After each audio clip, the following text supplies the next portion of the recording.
السلام علیکم، good morning, آداب۔ آج کا جو موضوع ہے وہ ذرا تلخ ہے اور میں نہیں چاہ رہا تھا کہ اس پہ بات کروں، لیکن تلخ ہے ضرور، لیکن اس کے ساتھ یہ ایک تلخ حقیقت بھی ہے۔ اور پہلے بھی میرے کافی دوست اور قریبی عزیز مجھ سے خوش نہیں ہیں اس بات پہ، لیکن آج شاید اور بھی ناراض ہو جائیں، لیکن میں یہ ضروری سمجھتا ہوں کہ آج یہ جو انقلاب یا تبدیلی جو عمران خان صاحب لانا چاہ رہے تھے اور ان کے پیچھے لاکھوں نوجوان، بوڑھے جوان، عورت مرد، انگلش میڈیم، اردو میڈیم ان کے پیچھے گئے اور اس کا کیا بنا۔ تو پہلی بات تو یہ ہے کہ انقلاب کہنے سے نہیں ہوتا، تبدیلی کہنے سے نہیں آتی۔ ماؤ کا ایک بڑا مشہور ایک قول ہے، ماؤ زیدونگ جو چائنا کے انقلابی رہنما تھے، میں ان کا بہت بڑا آج کل فین نہیں ہوں، جبکہ تھا کبھی بہت ہی کم عمری میں۔ وہ یہ ہے کہ انقلاب جو ہے یہ کوئی کھیل نہیں ہے، یہ نہ کوئی ڈرائنگ ہے، نہ کوئی ڈنر پارٹی ہے، یہ بہت ہی سیریس چیز ہے۔ تو عمران خان کے پیچھے جو تھے لوگ یا ان کے ارد گرد جو لوگ تھے، انہیں دیکھتے ہوئے یہ تو یقینی طور پہ کہا جا سکتا تھا کہ انقلاب نہیں آئے گا اور نہ کوئی تبدیلی آئے گی۔ بہرحال لاکھوں لوگوں نے ان کے پیچھے ایک طرح کے مطلب شخصی پوجا کیا، عمران خان پہ اعتماد کیا، ان کی ہر بات پہ ایمان لائے اور ہر احکامات پہ انہوں نے عمل کرنے کا وعدہ کیا۔ تو ایک جو پچھلے دنوں جو آئی ہیں جو ویڈیوز یا فوٹوز، اس میں ایک ہے جس میں کہ ایک آدمی بہت ہی غصے میں، 9 مئی کی بات کر رہا ہوں، میرے خیال میں کور کمانڈر کے گھر کے سامنے وہ چیخ رہا ہے بہت ہی جذباتی ہو کہ تم نے خان کو چھیڑا ہے، تم نے خان کو چھیڑا ہے۔ اس کے پہلے خان صاحب اور ان کے سارے جو رفقا اور سبھی کہہ چکے تھے کہ خان کی گرفتاری ایک ریڈ لائن ہے۔ پہلی بات تو سمجھ نہیں آئی کہ یہ ریڈ لائن کیوں ہے۔ اگر کوئی مقدمہ ہے اور گرفتار ہوتے ہیں تو بڑے بڑے لیڈر بھی گرفتار ہوئے ہیں پاکستان میں، دیگر ممالک اور ملکوں میں بھی۔ تو بہرحال عمران خان کا جو اب ہوا یا ہو رہا ہے، یا ان کے انقلاب کا جو بھی ہو رہا ہے، اس کی پیشن گوئی تو میں نے بہت پہلے کی تھی، بلکہ میں نے ایک مضمون لکھا تھا ڈیلی ٹائمز میں، انگریزی میں، جو لاہور سے چھپتا ہے، 30 دسمبر 2019 کو۔ عمران خان کو حکومت میں آئے ہوئے، وزیر اعظم بنے ہوئے میرے خیال میں 1.5 سال ہو چکے تھے۔ تو اس کا جو ٹائٹل تھا وہ تھا کپتان دس از ناٹ کرکٹ۔ میں نے جو لکھا تھا وہ یہ کہ پہلی بات تو کہ کپتان جو ہے عمران خان، سیاست میں آنے کے بعد تقریباً ہر چیز کو کرکٹ کے چشمے سے ہی دیکھتے رہے اور کرکٹ کے ہی ٹرمینالوجی استعمال کرتے رہے، گوگلی اور فاسٹ بال اور چھکا اور امپائرنگ، ساری جو اس میں ٹرمز انہوں نے استعمال کیے وہ کرکٹ کے ہی تھے۔ تو میں نے ان کو یہ بتانا چاہا کہ یہ کرکٹ نہیں ہے۔ اچھا، پھر دوسرے کپتان کا یہ بھی تھا کہ میں وننگ کیپٹن ہوں اور میں نے ورلڈ کپ جیتا ہے، جیسے کہ واحد وہ دنیا میں ایک ہی کپتان ہے جنہوں نے ورلڈ کپ جیتا۔ باقی ایسے بھی کپتان رہے ہیں جنہوں نے 2 3 ورلڈ کپ جیتے، وہ آئے اور چلے گئے، کسی کو کوئی یاد بھی نہیں۔ لیکن عمران خان نے 1992 کا جو ورلڈ کپ جیتا، اس کو جس طرح سے سیل کیا، ایڈورٹائز کیا، وہ مطلب کوئی سوچ بھی نہیں سکتا تھا۔ بہرحال تو ساری جو ٹرمینالوجی تھی وہ کرکٹ کی تھی، اور یہ کہ میرے پاس ٹیم ہے اور مجھے ٹیم بنانی آتی ہے، وننگ ٹیم میرے پاس ہے۔ بہرحال جب انہیں اقتدار ملا تو پھر انہوں نے اقرار کیا کہ ہمارے پاس تو ٹریننگ بھی نہیں تھی اور ہم تیار بھی نہیں تھے، پھر 5 سال ناکافی ہے وغیرہ، بہت سارے یو ٹرنس لیے اور یو ٹرن میں انہوں نے فخر محسوس کیا۔ تو ایک قول ہے کسی کا کہ یہ میرے خیال میں صدام حسین کے سلسلے میں کسی نے کہا تھا، کسنجر نے شاید، کہ ہی engages in brinkmanship without knowing where the brink is, کہ مطلب کہ ایسے اسٹیج پہ لے جانا، آنکھ میں آنکھ ملا کے دیکھنا، جب کہ یہ نہیں پتہ کہ یہ کہاں پہ جا کے یہ ریڈ لائن ہے، گویا کہ اس سے پیچھے ہٹ جانا چاہیے۔ تو عمران خان اب پتہ چل گیا کہ نہ تو خمینی ہے، نہ لینن ہے، نہ ماؤ ہے، یہ ایک ایسے شخص جو چلیں اگر مان بھی لیا کہ ایماندار ہیں، تو باقی بہت ساری اور چیزیں ان میں پائی جاتی ہیں جو کہ کسی بھی ڈیموکریٹک لیڈر میں یا ایک ایسے شخص میں جو کہ ایک اتنے بڑے ملک کا وزیر اعظم بننا چاہتا ہے اس میں نہیں ہونی چاہیے، جس میں کہ تکبر، غصہ، انتقامی جذبہ، اپنے آپ سے عشق اور عقل کل سمجھنا، یہ ساری چیزیں ان کے اندر اس حد تک کہ یہ کہنا ایک کسی کو بھی زیب نہیں دیتا کہ وہ یہ کہے کہ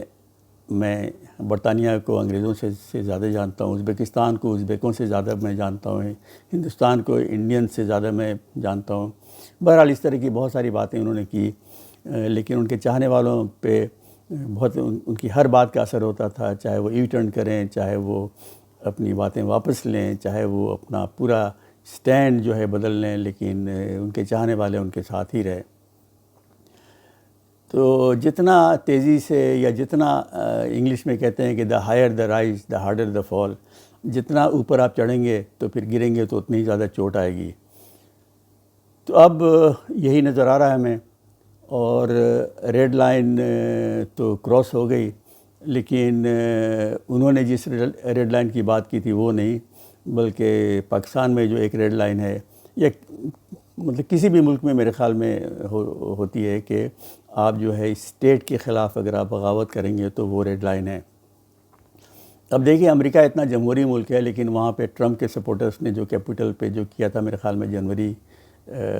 2022 میں، آج ہی کی خبر ہے کہ ایک جو بہت ہی رائٹ ونگ کا وہاں پہ ایک اوتھ کیپرز کے نام سے ایک آرگنائزیشن بنا تھا، جو انتہا پسند اور ٹرمپ کا سپورٹر، جنہوں نے کہ یہ اس کے پیچھے جو تھے، جو اپنے ٹرمپ نے بھی جو انقلاب لانا چاہتا، یہ الیکشن کی بے ایمانی کے نام پہ وہاں پہ اقتدار پہ قبضہ کرنے کی، اس کا جو لیڈر تھا، آج اس کو امریکہ کی ایک عدالت نے 18 سال کی امپریزنمنٹ دی ہے۔ 18 سال تو امریکہ میں قتل کرنے پہ ہوتا ہے، تو جو میکسیمم جو پنشمنٹ دے سکتی تھی عدالت، اس نے دیا اسے، اس لیے کہ ایسی چیزیں کسی بھی ادارے یا کسی بھی یقیناً کسی بھی ریاست میں برداشت نہیں کی جا سکتی، جو پاکستان میں 9 مئی کو ہوا، یا امریکہ میں جو جنوری 2022 میں ہوا تھا۔ تو یہ جو ہے یہ کہنا کہ لے کے رہیں گے آزادی، چھین کے لیں گے آزادی، حقیقی آزادی، کوئی پوچھے کہ بھائی کس سے آزادی، یہ کیا سمجھیں آزادی کا مطلب، کبھی لگا کہ یہ امریکہ سے آزادی، کبھی لگا کہ یہ اسٹیبلشمنٹ یعنی فوج سے آزادی۔ بہرحال اس کا نہ کوئی سمجھ میں ہمیں آئی اور نہ انہیں آئی سمجھ میں، جو نعرے لگا رہے تھے لے کے رہیں گے آزادی، چھین کے لیں گے آزادی۔ تو آزادی کا جو نعرہ تھا وہ تو پھس ہو گیا، اور شاید آزادی یہی اب ہم سمجھتے ہیں کہ جو جیل میں تھے، تو جیل سے زیادہ غلامی کی زندگی اور کیا ہو سکتی ہے، تو جیل سے نکلنے کے لیے جو بھی معافی تلافی کروانی تھی وہ کر لی، پارٹی بھی چھوڑ دی، تو آزادی لے لی۔ میرے خیال میں حقیقی آزادی مل گئی جیل سے نکل کے، بے شک اس کے لیے پی ٹی آئی چھوڑنی پڑی، سیاست چھوڑنی پڑی، یا کوئی معافی نامہ بھی سائن کرنا پڑا۔ تو یہ جو عمران کا جو یہ فینومینن تھا، یہ تو تقریباً اب ختم ہونے کو ہے، لیکن تاریخ اسے بہت ہی ایک مضحکہ خیز فیز کے طور پہ دیکھے گی، اور میرے خیال میں سائیکیٹرسٹ اور سائیکولوجسٹ جو ہے یہ بھی اسٹڈی کریں گے کہ بھائی یہ کیا ذہنیت تھی عمران خان کی، اور ان کے جو آس پاس جو یہ نعرے لگا رہے تھے چھین کے لیں گے آزادی، تیرا باپ بھی دے گا آزادی، کیا سوچ تھی، کیا سمجھ رہے تھے. ایک نشہ طاری تھا جیسے کہ، اور اسی نشے میں وہ بس آگے بڑھتے رہے، اور جیسے کہ ایک موب مینٹلٹی ہوتی ہے وہ تھی. اور جو دلچسپ بات یہ ہے کہ ان کے پیچھے سب سے پہلے آنے والے میرے خیال میں نوجوان جو اپنا مغربی طرز زندگی کی سوچ رکھنے والے وہ تھے انگلش میڈیم کے، اور خان صاحب نے با کے جو اسلامی نعرہ یا ریاست مدینہ لگایا، یا پھر جو پرو طالبان جو پالیسیز بھی رکھی ہیں اس کے باوجود وہ ان کے پیچھے رہے. تو یہ بڑا ایک ایسا فینومینن ہے جو میرے خیال میں قابل غور ہے، اور لوگ اسے اسٹڈی بھی کریں گے. یہ میرے خیال میں اس کا بڑا تعلق ان کے کرزما سے ہے، اور کرزما کے ساتھ یہ کہ جو نعرے ایسے چنے جو کہ عوام کے ساتھ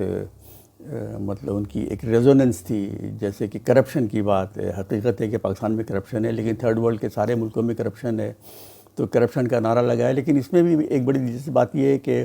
ان کے پیچھے جو لوگ بھاگ رہے تھے کہ سارے کرپٹ کو پھانسی دیں گے، وہ اگر دیکھیں اپنے ارد گرد اپنے گھر میں، یا شاید اپنے کو بھی دیکھیں،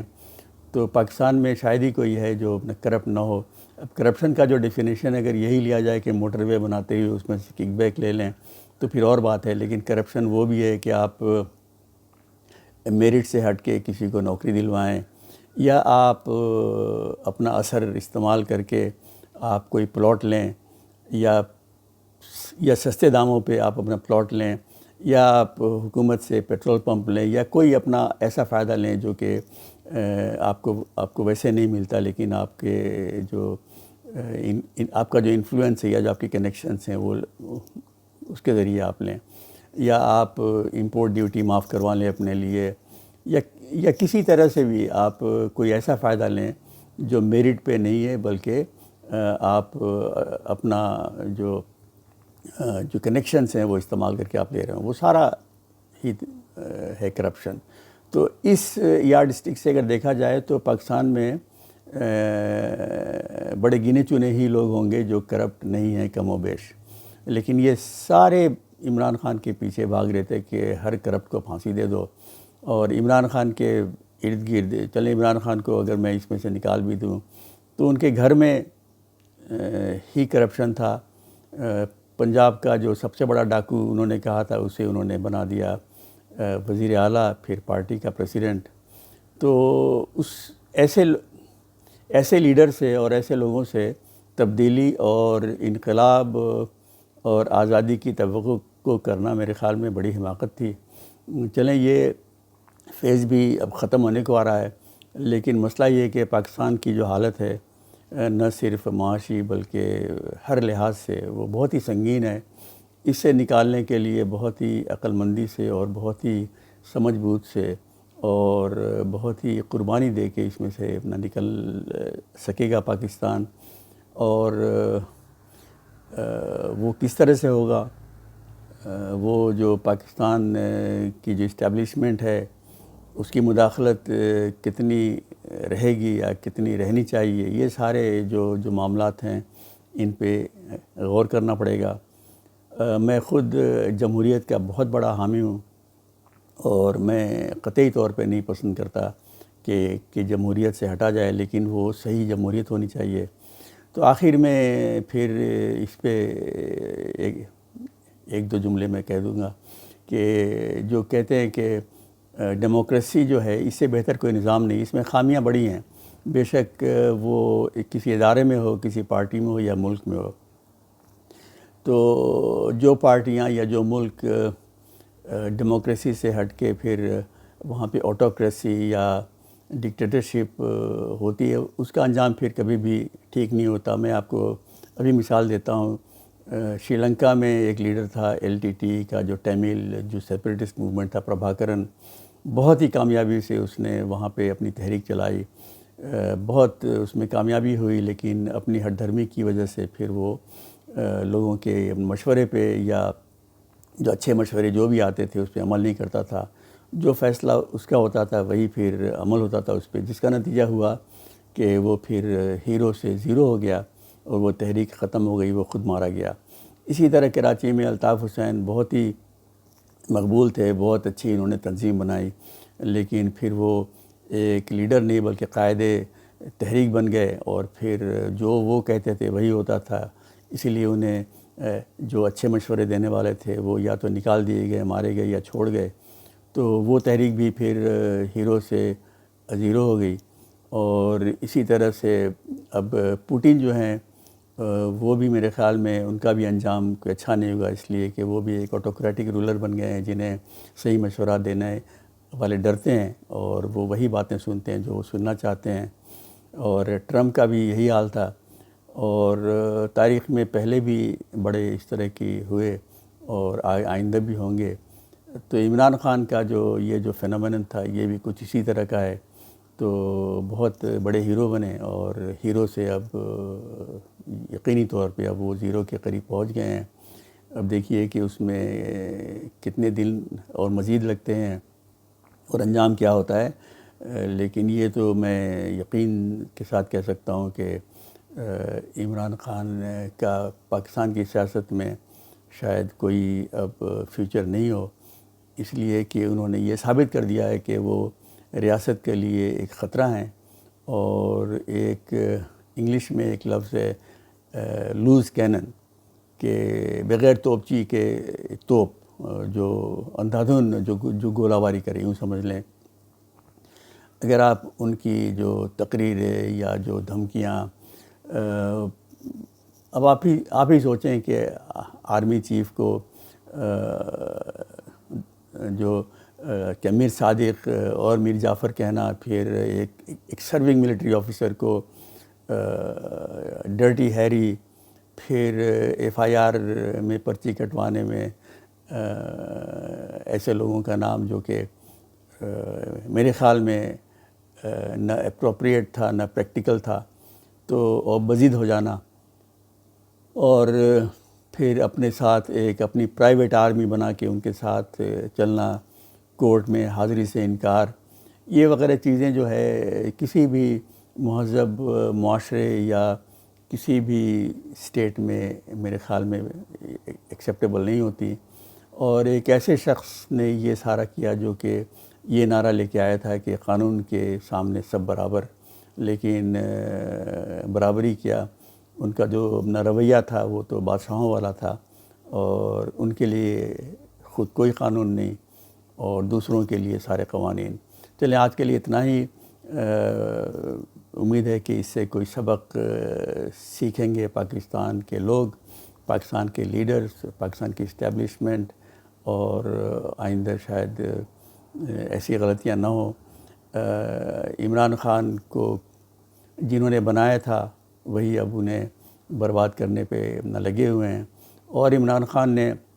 خود اس میں بڑی مدد کی۔ حقیقت تو یہ ہے کہ انہوں نے اپنے بنانے والوں کو جو انہیں یہاں تک لے کے آئے تھے ان کے لیے کوئی انہوں نے اور آلٹرنیٹیو کوئی راستہ چھوڑا ہی نہیں تھا